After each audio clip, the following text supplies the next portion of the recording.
Yes?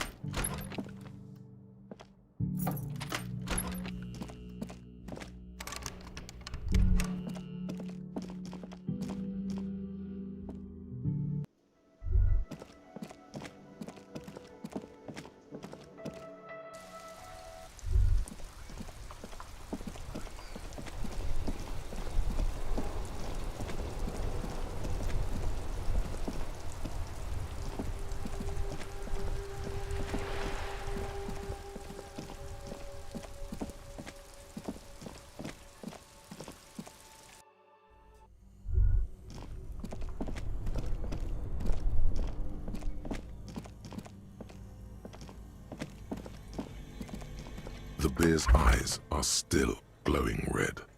It's guarding over the freezing corpse. The body is reluctant to let go of the boots, as though it were its last bit of dignity. Whatever you're planning to do, you need to do it before you catch pneumonia in the cold draft coming from deep inside the fridge. It's not completely useless. You're able to reveal a little more of the putrid polymer sock beneath the boot. It feels like the leg is going to come off along with the boot, but you're able to get the boot to move a centimeter or two. Just relax. This is easy. This is happening. See? The corpse doesn't care if you try to take his boots. He doesn't need them. He's probably glad to get rid of them. He's too heavy to move by yourself.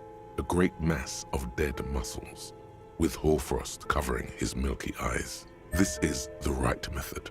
It takes some time, but eventually the boots come off, with nasty slices of polymer sock stuck to even bigger pieces of skin and rotting flesh.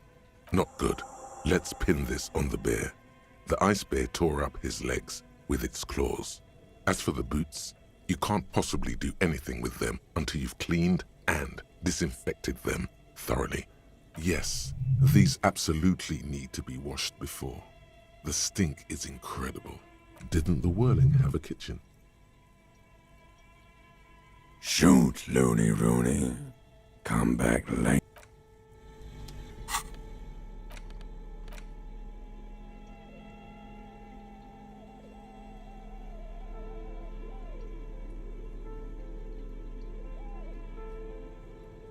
These boots were probably left on the corpse because they were impossible to pull off while it was hanging. They're not exactly pleasant to look at right now, much less smell. Hopefully, you will know who they belonged to very soon. The size seems about right. Once you get the foul-smelling flesh gunk out, you've seen too much to be that naive. Even if you don't remember it, you'll never know what it was like to be him.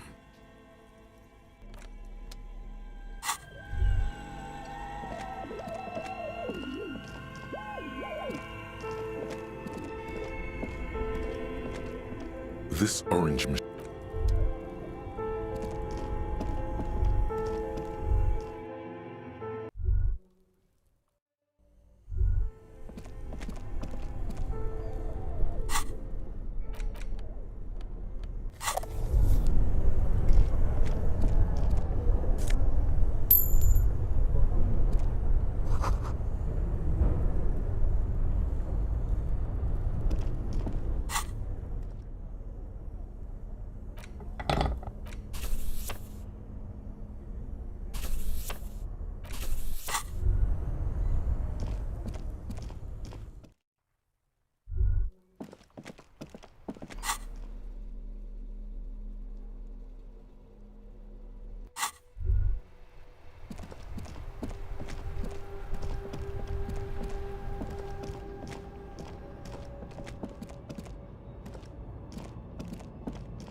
mirror hangs on the bathroom wall.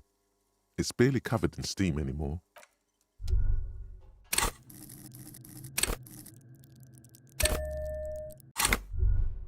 A mirror hangs on the bathroom wall. It's barely covered in steam anymore. You see your face. This is not the cleanest bathtub in the world, but it's cleaner than you are. That soap scum smell. It smells like life, at least compared to you. The bathtub slowly fills with water. The water beckons. The water is only lukewarm, but still comforting, like amniotic fluid. A few beer cans are bobbing up and down along your flanks, like sad duckies. Now you are alone with your thoughts in the tub, but it's easier than being alone with your thoughts outside the tub. Your fingers grow pale and are covered with tiny whirls as the water cools. You see the corpse. You can still smell the cadaver on you. It's going to take more than one bath to get rid of that stench. Then, houses along a narrow street, a video rental, darkness on the planet's curvature. The waterline recedes as you stand. You are cold now. Your clothes stick to your still moist skin.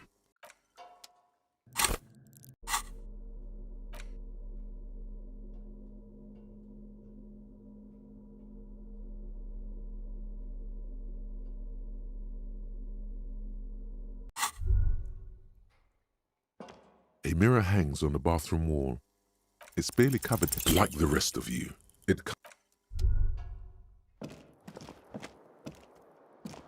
the windows stand.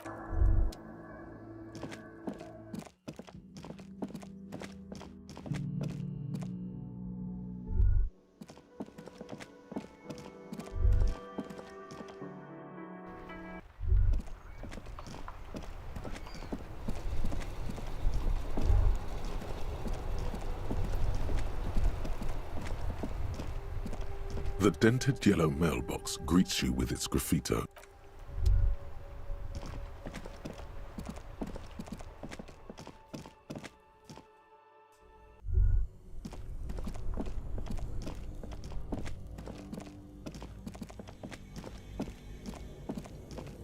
A thick layer of coal, a hollow ring echoes through the furnace.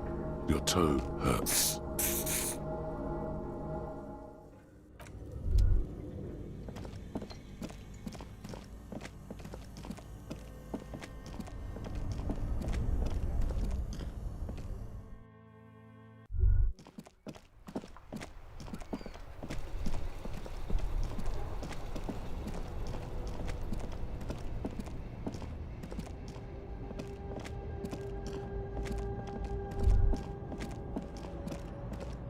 An old monument stands in the middle of the track. Even by the standards of the Philippian kings, old sumptuous Philip was known for his profligacy. Well, he blew through the whole national treasury, starting the decline of one of the penultimate century's greatest superpowers, the suzerain of Revachol. His own maladministration foreshadowed the fall of the monarchy. During the anti-centennial revolution, an end to his family line and the monarchy on the Insulindian Isola. Stories have it that he had his bedroom converted into a treasure chamber where he stored unfathomable wealth. Krugerrands, bars of gold, ornate weaponry, armor, and various chalices. He called it the Sol Aurum. It was obscene. There were whispers he slept on a huge pile of gold-dipped feathers, like some obese dragon, instead of a bed like a normal person.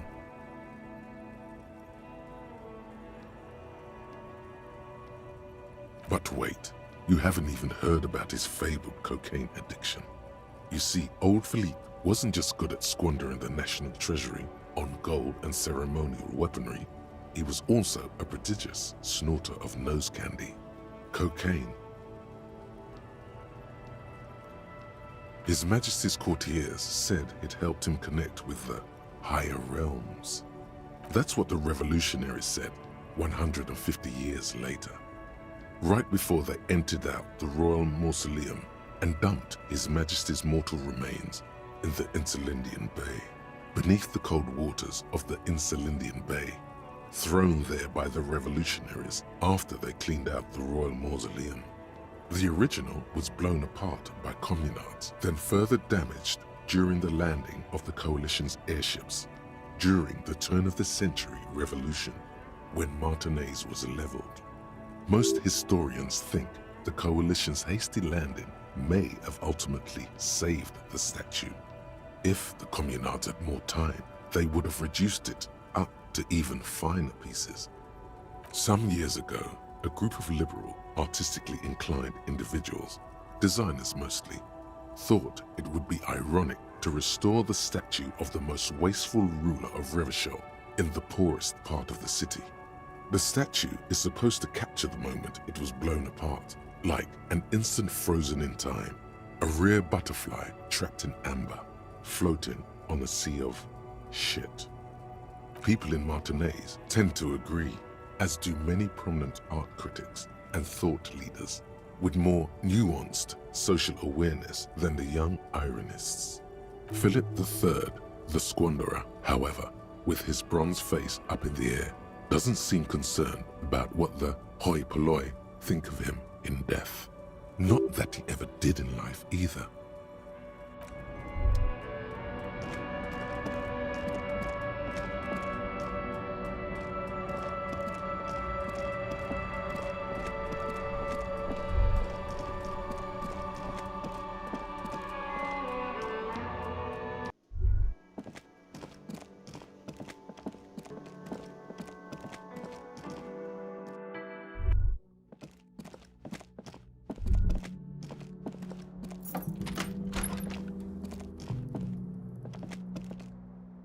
The bed is still cold from the broken window, and not too inviting, but it's yours. You've earned it. The bed is still cold from the wind blowing in from the broken window. The mattress creaks as you close your eyes and try your hardest to fall asleep. Here we are again, my broken bird. The waves are coming, carrying you away. But you can't go. No, you have to stay. Always half aware of yourself. You're not cooperating, brother man. It's your disgusting body. Even through your sleep you feel a vague discomfort suffusing it. Your belly and your sides are unpleasantly tender. You wish you could curl up into a fetal ball of safety. But you cannot, because of the pain. That pain in your right side is your enlarged liver, by the way.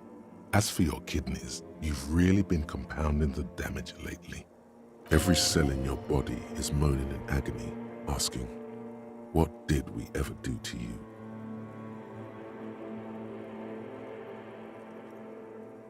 Now, you're finally thinking about something other than yourself. Let's see how far that'll get you.